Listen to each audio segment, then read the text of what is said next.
Thanks to Pakistani professional forums आज हमारे साथ हैं सनम मारवी। क्या ये कतर में आपका पहला शो है? सेकंड टाइम मैं यहाँ पर आई हूँ और फर्स्ट टाइम बाबा के साथ आई थी। उसके बाद जैसे ही मतलब मुझे अल्लाह ने इज़्ज़त दी तो मैं सोच रही थी कि मुझे कतर से कोई अच्छा सा आ, आ, मुझे उस चीज़ को मैंने एक्सेप्ट करना है जो मेरे लिए बेहतर हो, क्योंकि लोग कह तो बहुत रहे थे शो के लिए, पर मेरा दिल मुतमिन नहीं हो रहा था कि मुझे जाना चाहिए। पर नज़ाकत अली ख़ान ने मुझे ऑफ़र दी और मैंने इनकी ऑफ़र एक्सेप्ट की और यहाँ पर आकर भी मुझे इनके साथ मिलकर भी उससे ज़्यादा खुशी हो रही है कि बहुत अच्छा और एक बहुत अच्छे इंसान है और बहुत अच्छा लग रहा है मुझे यहाँ पर। सो इंशाल्लाह लेट्स सी क्या होता है। आज इंशाल्लाह उम्मीद है कि कुछ बेहतर ही होगा और लोग मुझे नहीं, मेरे कलाम को पसंद करेंगे। Thank you. Thank you. आपको किस चीज़ ने इंस्पायर किया म्यूज़िक की फील्ड में एंटर होने के लिए? आपने कोई आर्टिस्ट सुना जिसकी वजह से आप इंस्पायर हुई, या आपके अंदर वो जज्बा पहले से था कि आप मौसीकी में आए बचपन से? I was 7-year-old start my career, and first teacher my father, then classical teacher Ustad Fadil Khan, then मैंने ज़्यादा सीखने की कोशिश की कि मुझे ठुमरी भी आनी चाहिए और क्लासिकल और सूफ़ी। तो उसके लिहाज से मैंने उस्ताद मजीद ख़ान लखनऊ वाले से ठुमरी सीखी। पर जो मेरा एम था और जो मेरी मंजिल थी वो सूफ़ी कलाम थी, क्योंकि मेरे बाबा एक सूफ़ी सिंगर हैं। तो बचपन से लेके ही मैंने वो दरगाहों पर गाना और दरगाहों की ड्यूटी देना और कसीदे पढ़ना, ये तो मेरी इबादत थी। पर इसको मैं चाहती थी कि जो मेरा पैगाम है, जो सूफ़ियों का पैगाम है, जो मैंने सीखा, जो मैंने उनकी ज़िंदगी के लिए जाना, कि उन्होंने कोई इस तरीके का नहीं कहा कि जिस तरीके से हमारे आजकल के लोग इस चीज़ों में पड़ गए हैं कि सूफ़ी सीखने के लिए मुसलमान होना ज़रूरी है, या ये चीज़ बहुत ज़्यादा हाईलाइट हो रही है। पर ऐसा नहीं होना चाहिए। किसी सूफ़ी ने ये नहीं कहा कि हिंदू मुस्लिम सिख, कुछ नहीं, सिर्फ इंसानियत। सब जितने भी हमारे सूफ़ी वली हैं उन्होंने यही पैगाम दिया है कि इंसानियत मोस्ट है और इंसान होना बहुत ज़रूरी है। तो ये जब मैंने जाना ये मैसेज, फिर मैंने सोचा कि मुझे न्यू जनरेशन तक ये मैसेज पहुंचाना चाहिए कि आपके लिए सूफ़ी होना और किसी से किसी की मदद करना और अपने रास्ते को सही इस्तेमाल करना ज़रूरी नहीं है कि आप दीन और इस्लाम की तरफ हों। आप एक इंसान होना बहुत ज़रूरी है, इंसानियत होना बहुत ज़रूरी है। तो फिर बहुत सारे ऐसे प्लेटफॉर्म मुझे मिले जिसमें कोक स्टूडियो भी है, जिसमें इंडिया बहुत सारे मुल्कों में मैंने परफॉर्म किया। अभी हाल ही में एक मैं टोक्यो में शो करके आई हूँ जिसमें ऑल द पीपल, चाहे वो जापानीज़ थे जिनको कोई पता नहीं था कि मैं क्या गा रही हूँ, वहाँ पर मैंने कलाम गाया, खुदी का सिर नेहा ला इलाहा इल्लल्लाह। यकीन माने, बिलीव मी, सारे लोगों को मैंने बंद किया और साइलेंट करवा दिया और मैंने कहा कि आप सब मेरे साथ कहें।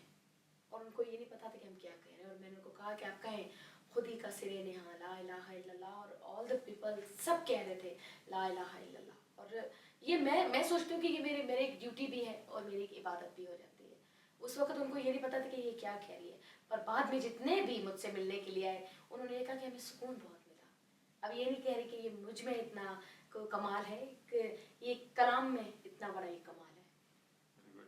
उसमें आपके इस जवाब में 2-3 सवाल मेरे थे मज़ीद, तो वो मैं आता हूँ उन पर दोबारा। कोक स्टूडियो की आपने बात की जी। कोक स्टूडियो में आप और अपना एक्सपीरियंस बताइए कोक स्टूडियो में रिकॉर्ड करने का, जो आप मेरा ख्याल है 2 या 3 सीजन्स में आई हैं। सेशन 3, 4, 5, 6 मैंने 4 किए हैं। पहले मैं सोलो थी, उसके बाद एक महान और बहुत बड़े उस्ताद सजाद अली के साथ मैंने किया, और सजाद अली के साथ गाते हुए बहुत एक्साइटमेंट, मतलब बहुत मैं खुश हो रही थी, क्योंकि मुझे रोहेल हयात ने एक बहुत बड़ा सरप्राइज़ दिया था अचानक से ही। क्योंकि मैं जैसे गई, मैंने पूछा कि सर आज क्या करना है, सनम यू नो सर क्या आज तुम्हारे साथ कौन है? मैंने कहा नहीं सर कौन? सजाद अली। मैंने कहा नहीं सर नहीं, आप मजाक कर रहे हैं। नहीं नहीं, मैं सही कह रहा हूँ, सजाद अली। मैंने कहा सर आपने मुझे बताया नहीं, अब क्या होगा अब क्या होगा, मैं यही किए जा रही थी, अब क्या होगा अब क्या होगा। तो सजाद भाई पर से अरे बाबा कुछ भी नहीं होगा, कुछ भी नहीं होगा, आप सोचें कि मैं आपका टीचर हूँ बस। और रियली उन्होंने मुझे इस तरीके से ही गाइड किया जैसे मैं उनकी शागिर्द हूँ और मेरे उस्ताद हैं। ये ही बड़े लोगों की पहचान है कि एक छोटे आर्टिस्ट को इतना प्यार देना और इज़्ज़त देना, रिस्पेक्ट देना। तो कोक स्टूडियो का बहुत, और फिर तीसरे में मैं उसके साथ थी, मेरे ख्याल में सीज बैंड था, सिम्प था, उसके साथ किया कोई लब्दा, और फिर अब किया अपना साइंस ज़हूर के साथ। तो बहुत अच्छा रहा, बहुत बहुत अच्छा रहा। तो कोक स्टूडियो में रिकॉर्ड करने के बाद एक आप नॉर्मल स्टूडियो में जब आप रिकॉर्ड करती हैं तो आपके लिए क्या ये अब आसान लगता है या ज़्यादा मुश्किल लगता है? उससे पहले बहुत मुश्किल लगता था, पर जब से कोक किया तब से बहुत सारी चीज़ें जो है वो मैं सोचती हूँ कि हाँ हो जाएगा, क्योंकि बहुत सारे आर्टिस्टों के साथ मुझे काम करने का मौका मिला, तो मुझे थोड़ा सा पता चल गया कि मुझे ये करना है और ये मैं कर सकती हूँ। आपने अपने किसी इंटरव्यू में कहा था कि पहले आपने जब शुरू किया गाना सीखना तो 22 घंटे तक आप रियाजत किया करती थी। बिल्कुल, मुझे याद है कि मैं 24 घंटे में 2 या 3 घंटे मेरे अब्बू मुझे सोने देते थे, बाकी सारा टाइम मैं रियाज करती थी। फजर मतलब नमाज के बाद, उसके बाद फिर रियाज है 12 1 2 बजे, फिर 2 बजे 3 घंटे सोना। 4 बजे मेरे उस्ताद आ जाते थे क्लासिकल के, 4 से 5 6 तक क्लासिकल था।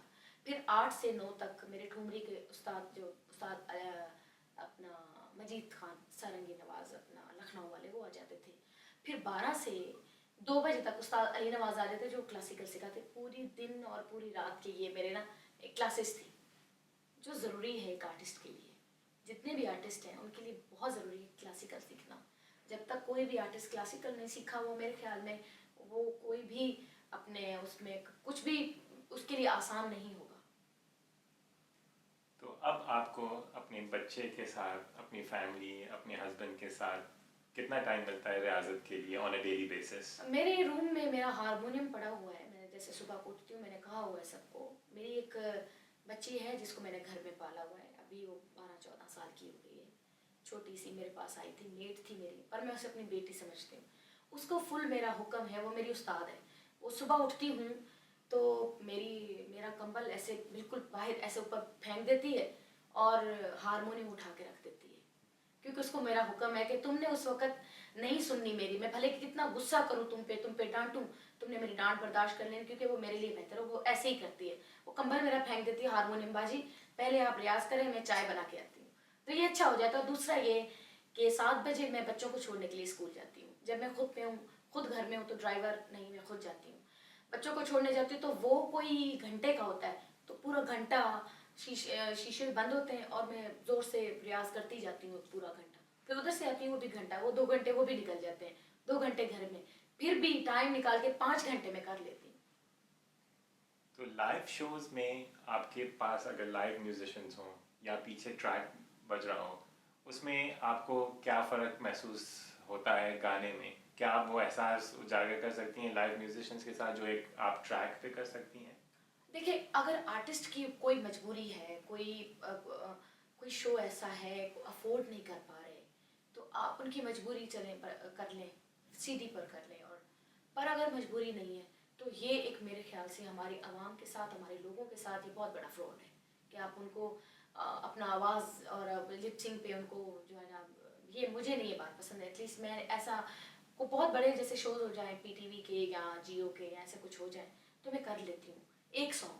इससे ज़्यादा जो है मुझे होती है कि मैं कुछ गलत कर रही हूँ, मुझे मेरी आमद होती है, आमद आती है, ये जगह करनी है, ये करनी है, तो मेरे लिए वो बेस्ट है कि मैं लाइव लोगों को सुनाऊँ।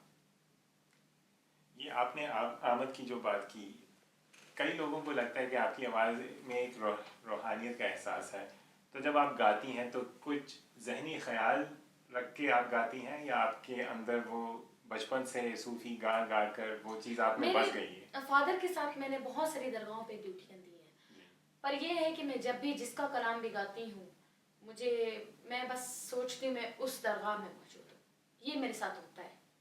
वो हज़रत निज़ामुद्दीन औलिया, हज़रत लाल कलंदर, हज़रत लतीफ़ शाह लतीफ़ भिटाई रहमतुल्लाह अलैह, हज़रत सचल सरमस, जिनके भी कलाम में गाती हूँ, पर मुझे ये फील होता है, महसूस होता है कि मैं वहाँ पर हूँ। आज के शो में हम आपसे क्या एक्सपेक्ट कर रहे हैं? आज के शो में कुछ मैंने कुछ कलाम सेलेक्ट किए हुए हैं हज़रत बाबुल्ले शाह के, शाह हुसैन के, कुछ इस तरीके से।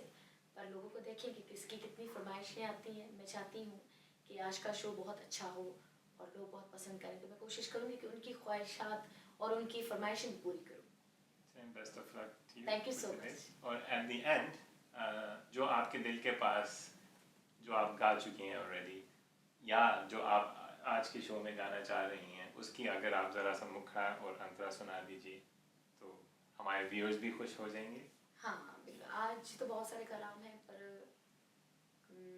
एक अभी मैं कर रही हूँ, एक न्यू मेरी वीडियो आ रही है, उसका सुना देती हूँ। हो लगी बिना रहन न जागे कोई, हो लगी बिना रहन न जागे कोई, ओ हो जागे जिसनू आप जगावे, अरे होर ना जागे कोई। पहला पहर हर कोई जागे, पर दूजा ना जागे कोई, हो लगी बिना रहन न जागे कोई। हजरत गुरु नानक का कलाम है।